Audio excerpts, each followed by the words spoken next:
Mintzy, let's get back into your epic run, dude. So Widespread Panic, Phish. How was everything? First of all, how was the Beacon? Because I've heard amazing things. Okay. Well, so first of all, I moved up here. I've been a diehard Panic fan for almost 20 years. Started seeing them in Memphis when I was at Ole Miss, which is an hour away. And like kind of a lot of college. Really the thing with Panic, it's very regional, huge deal in the SEC. They're from Athens, Georgia, but like really big deal in Tennessee, Mississippi, Louisiana, Alabama, South Carolina, North Carolina.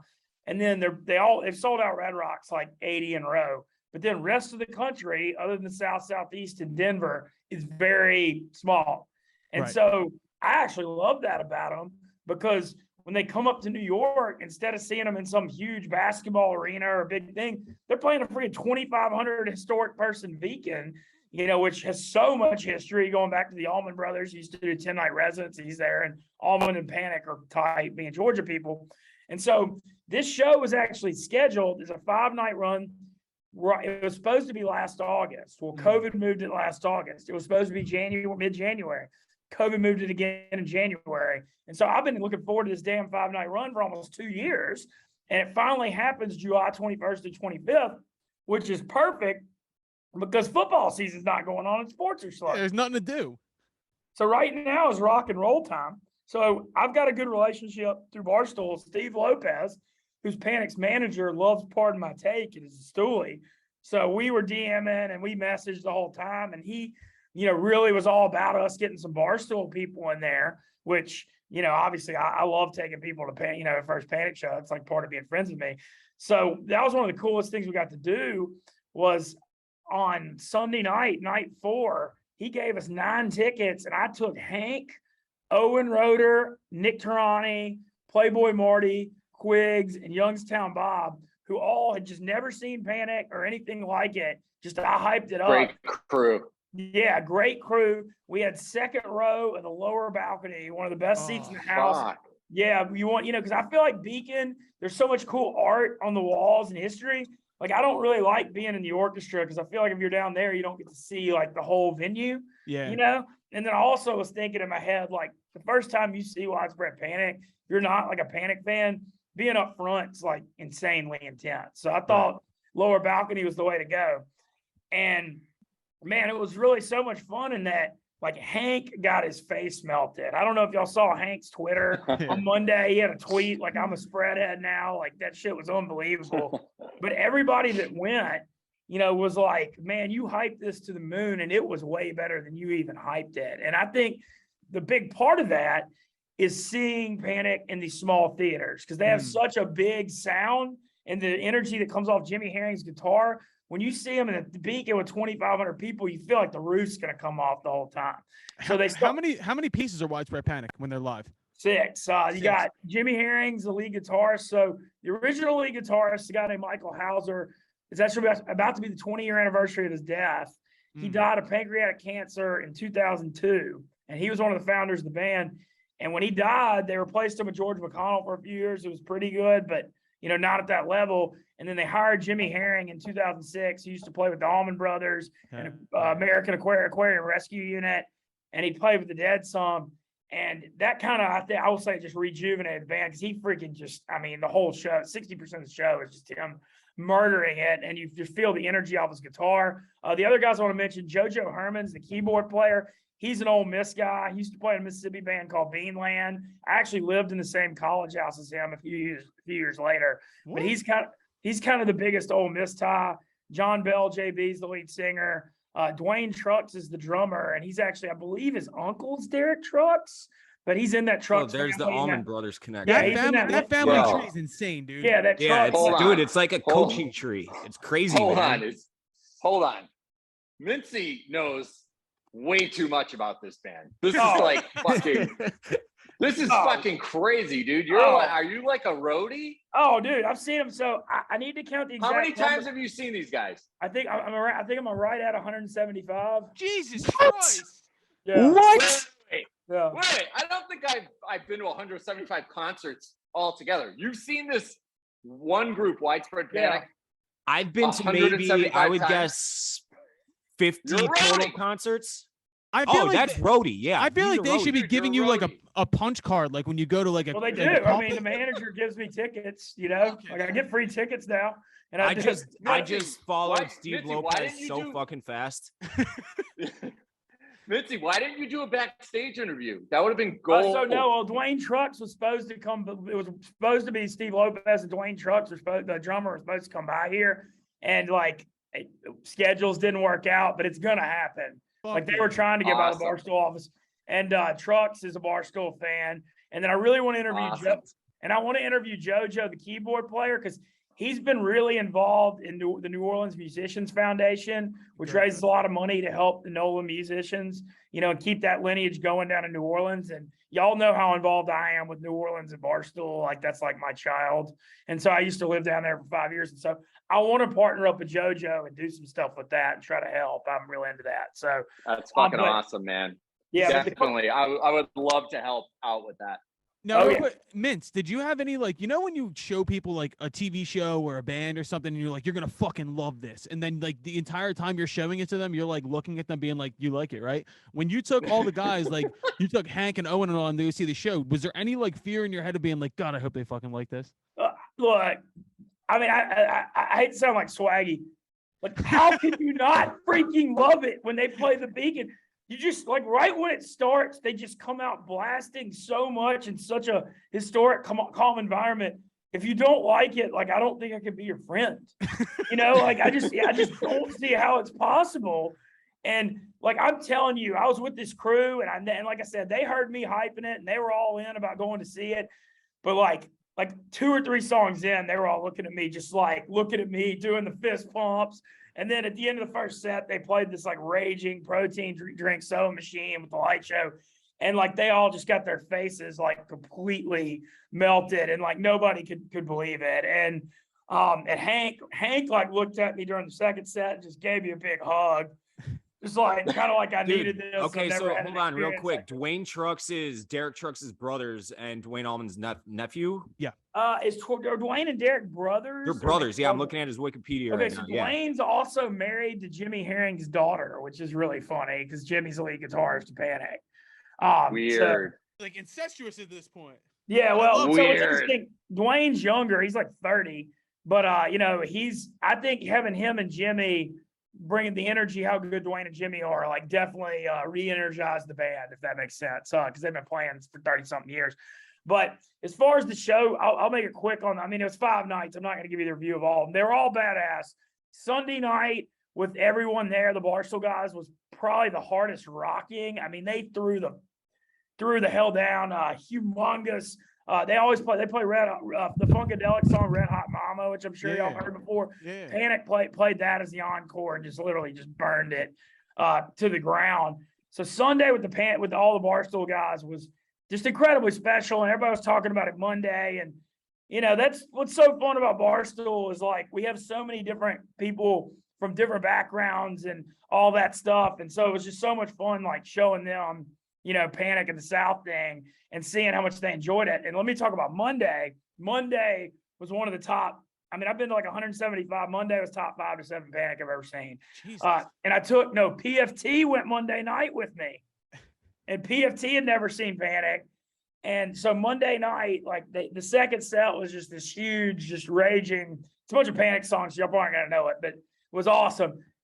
They come out on the encore, and I get a text from the manager. Usually Panic plays 2 or 3 songs encore. He said, "Do not leave.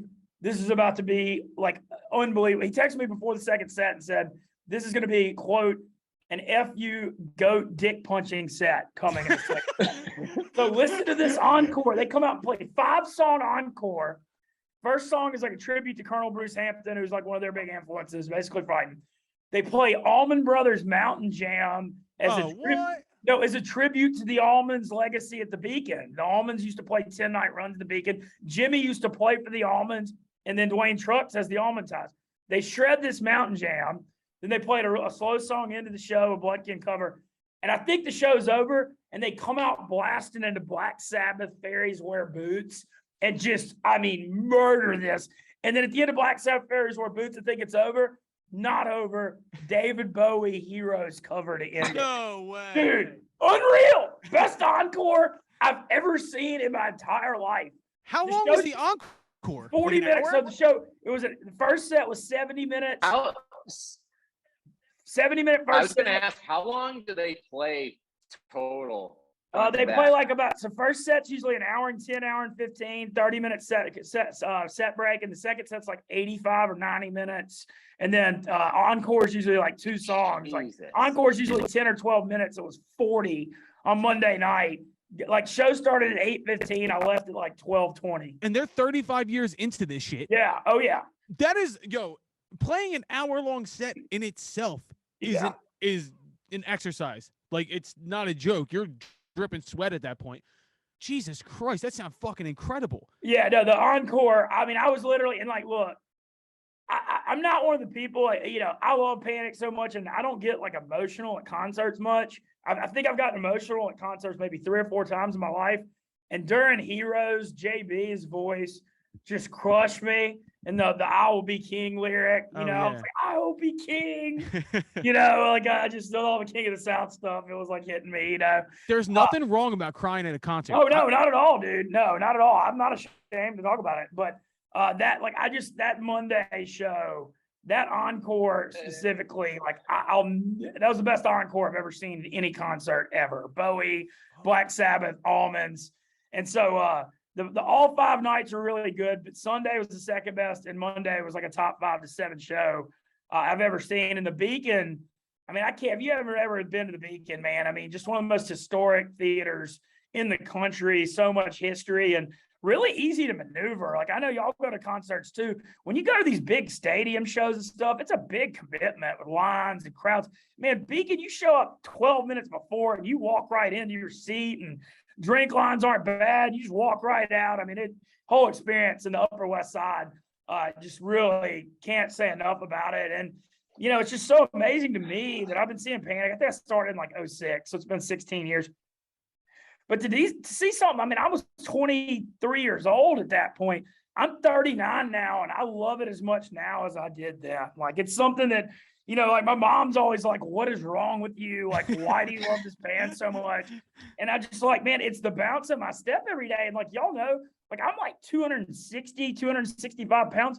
Dude, I run 4 and 5 miles to these. Like what I do when I go run is I jam old Panic shows I went to on the treadmill, and I put the towel over it to not look at the clock. Well, all these jams are 10 or 12 minutes. So you're running like a mile a song. Yeah, I run to Phish shows. I run to Phish shows. So I'm like 260, 265, and man, I ran like 5.2 miles in 58 minutes the other day to Panic. Jesus. And like that's how much Jimmy Herring's guitar, like I compare it, it's like Popeye and his spinach. The energy that comes off his guitar, and it just gets in my soul, man. I don't even know what to say. It just pumps me up so much. And like even after seeing them 5 nights, like I'm trying to work in this Atlanta show here in a couple weeks at the Fox, like I mean, I never can get enough. And I don't know, man. I just like love it so much. And now that I have a relationship with Steve Lopez, the manager, and we're going to get access to him. I mean, it's it's a phenomenal thing. And, getting to take the Barstool guys and expose them, and, hearing PFT who plays in pop punk and his guitar player, he was just fixated on Jimmy Herring the entire time. He was just like, I don't believe literally what I'm watching here. Dude, boys, you can What a answer. review. I mean, if you weren't planning on going to a widespread Panic show, you are. I have to go now. Well, you gotta go with me too, because I mean, like I'm nuts at these things, man. I get so freaking hyped because it's just. I mean, it's like I literally live for it. I don't know how to say it. Like, bro, you should be on the payroll. No, and so I've been doing the show reviews. I've been doing the show reviews on Twitter, and I'm getting those things going now, and people are loving the Panic ones I've been doing the last few days. And man, I just couldn't have a better time. Even after the 5th night, and I woke up Tuesday, like I felt kind of bad on Friday. Friday night got really wild in there. Like they just blasted the second set. Now I was shook a little bit Saturday. Man, I woke up Tuesday, and I think that encore with the Bowie Heroes like cleansed my soul or something. Because I woke up after 5 nights, and I felt freaking amazing going to work. Like, I was like, how the hell is this even possible? But is there a more polar opposite person to have on the podcast than Mintz as opposed to Kenny? Kenny be sitting here. No, it's No. breath of fresh air. Because Kenny be sitting there like Kenny could go see his favorite band ever. Kenny could go fucking see Metallica or Rage Against the Machine and come back in and be like, it was all right. Meh. Fuck 'em. Meh. That's exactly what he was. Meh. Don't care. This is fucking banging. I love this.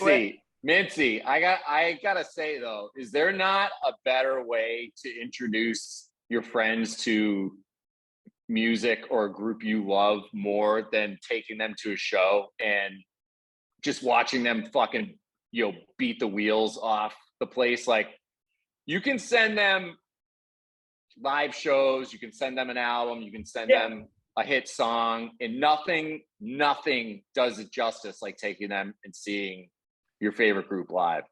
No, and the thing is with Panic, and this is a lot of the jam bands too, people are always like, hey, recommend me a couple songs, blah, blah. No, you have to see the experience with the energy and the fans and the light. And then Paul Hoffman, they got an unbelievable light show guy out of New Orleans who just crushes. The light shows, melter. Dude, you even know the lighting Oh, I know everything. name. This is insane. Dude, I know like I said, man, I could write like an anthology on this stuff. So, but anyway, so you got to see the environment and the energy, and then you get into the music. So people are always like, "Oh, what's your favorite Panic song?" I'm like, "Don't ask me that. I forget they have like 300 songs." I went to 5 shows in a row, and there were zero repeats in 5 nights. Wow, That's fucking crazy. Yeah, that's what I'm saying. Like, that's why I'm so obsessed with it, because when you go see them, you get a totally different show every night, and then they bust out. They're not afraid to yank some huge covers. They like one night they had a Beatles "You Gotta Hide Your Love Away" cover. There was a Beatles "Dear Prudence" cover one night. The last night you got the Sabbath, Almond, Neil Young. You never know what's going. Mintz, I don't think the average fan knows or appreciates just how hard that is to do. Like, a lot of these shows you go to, I mean, dude, I wrote this in a blog last week.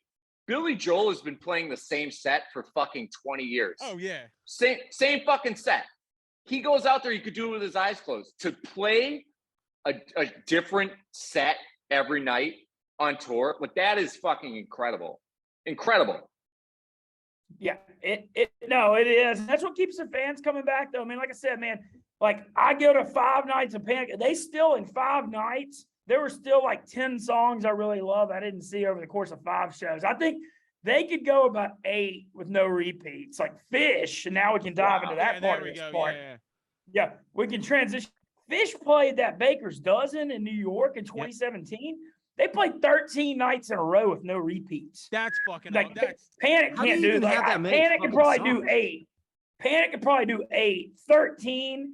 But so transitioning to Phish, so Beacon, one of the best indoor theater venues I've ever been to, no doubt about it. So I get like 2 completely different experiences because I go out to Jones Beach on Tuesday. So all these diehard Ole Miss and Mississippi people that are veterans saw the opportunity with Panic and Phish, both in New York. And so all these people from Ole Miss and Alabama started flooding in Saturday and Sunday. Like, they didn't do the first couple of Panic shows, but they came in I had a bunch of close Ole Miss friends started popping in Saturday, Sunday, and staying through the Phish, So we roll out to Long Island on Tuesday. I'd heard Jones Beach was nice. Man, that's the nicest outdoor amphitheater I think I've ever been to. Ooh. It's out on the water. Y'all can see my pics on Twitter. Probably seated about 14,000. It was about I took a 50-minute train to Long Beach, and it wasn't bad. Wasn't too bad to get there. I've got a couple of really good friends that travel the whole Phish tour, and they sell koozies and sell stuff on the lot. They're just sell buttons, sell whippets. Yeah, dude, like psycho. Dude, these guys like Phish tour way more than I like Panic. I mean, these guys literally, like, they're on the road, So hit the lot scene, went to them. One of them is my buddy Jeff Nesbitt, who I did the review with last night in the lot. The stuff that's been going around Barstool lately, the hashtag MILF, man, I love fall, and the hashtag IG bags, it's going to be a great Saturday. Both came from him, and I blatantly stole them, and now they're a huge Barstool thing. The Saturday IG bag stuff's everywhere. So anyway, the Tuesday Phish show, I'll be honest, I've seen Phish about 10 times. They never come south. When I live in Louisiana, Mississippi, Like I saw him at Jazz Fest once. I saw him in Oklahoma City. I've seen him in Nashville at the Ascend Amphitheater. Ascend is great. Ascend is by fucking Cumberland. great. Yeah, the Cumberland River Yep. by the Titan Stadium. I've seen him about 4 shows there. I've seen him in Tuscaloosa, but like, it's just hard to see him in the South because they're not there. So I hadn't seen him in 7 years. The Tuesday show, I'll be honest, it was pretty good. It's always fun to see Phish, but it definitely felt like a practice run for the week. They have a 5-show week coming up, and there were highlights. Like I really like Bathtub Gin. Me too. They played that. They did a really good Harry Hood encore, but a Nice. lot of it was kind of disjointed, kind of, I'll say, a little sloppy. Still had a good time. I don't want to sit here and sound like I'm not like the person that's like ever crapping on people. Any night I get to see a world-class band, I'm always gonna be happy. But then on Wednesday, yesterday was night 7 of this run. I was kind of shook. I was like, I can't believe I'm doing one more, but I'm like, I'm this far in. I have to finish it. And I had a feeling this was going to happen. I was like, Phish is going to know that they didn't have their best effort last night. And dude, last night was freaking unbelievable. They're kind of hit and miss, but when it's right, it's really right. What was the highlight of the set last night? Well, I had never seen Fluff Head in the 10 shows I've seen. Really? They don't ever play it. They played that late second set. An awesome Slave to the Traffic Light encore, Run Like an Antelope in the first set. Chris Kuroda, their lighting guy. One of my friends is married to his sister. His birthday was Tuesday, and like our whole section like sang happy birthday to him at set break Tuesday. But the show last night, the Phish show last night was, spectacular to the point where I just did 7 and 7 nights. I might go to Merriweather in DC Saturday, Sunday. Maybe. You're a fucking lunatic, dude. I love it.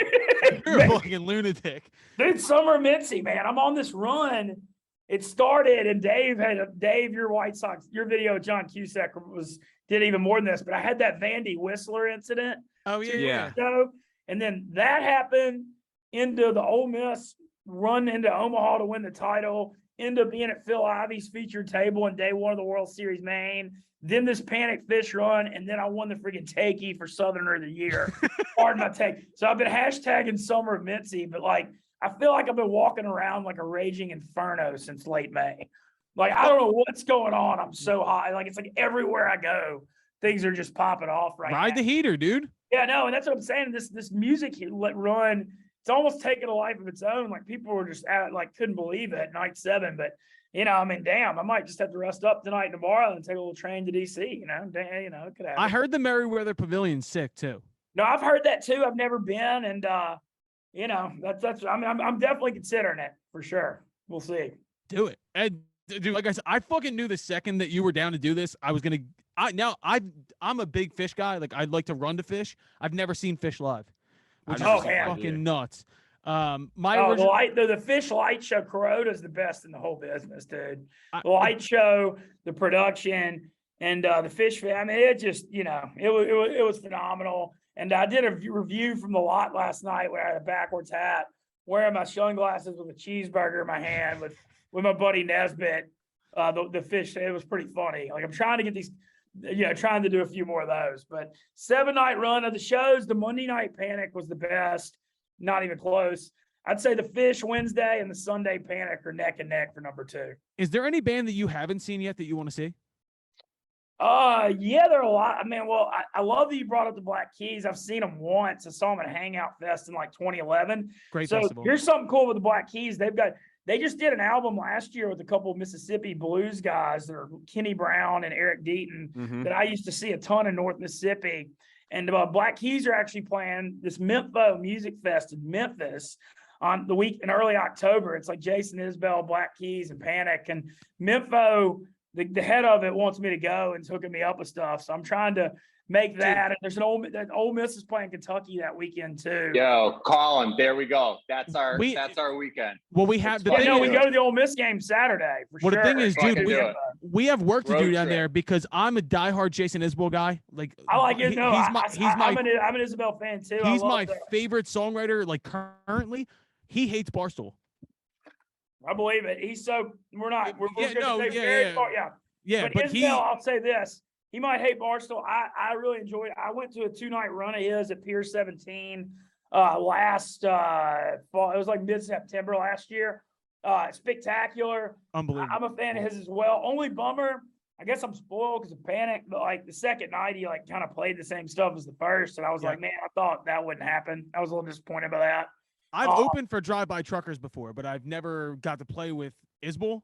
And I want to get to know that fucking guy and just change his opinion. I do, because I feel like the thing is though, at the same time, like I don't really give a fuck. But when's that festival? That festival is October 1st, September 30th through October 2nd. It's called Mintz Music Fest, and it's got a really good lineup. And then Memphis is only like that. Like I said with Panic, Memphis was like the big city you went to if you were in Oxford, like going to parties. So I've seen, whether it be Mud Island or Memphis in May or Orpheum, I've seen a lot of music through the years in Memphis. But that weekend, Ole Miss plays Kentucky, who's top 15, 20 preseason. So that game's Saturday, and then Memphis Friday through Sunday. So I'm trying to, definitely go to the Ole Miss game Saturday and do Memphis hopefully Friday and Sunday and like make it a big Southern weekend. So if y'all got any interest in coming, I promise we'll have a good time in Oxford too.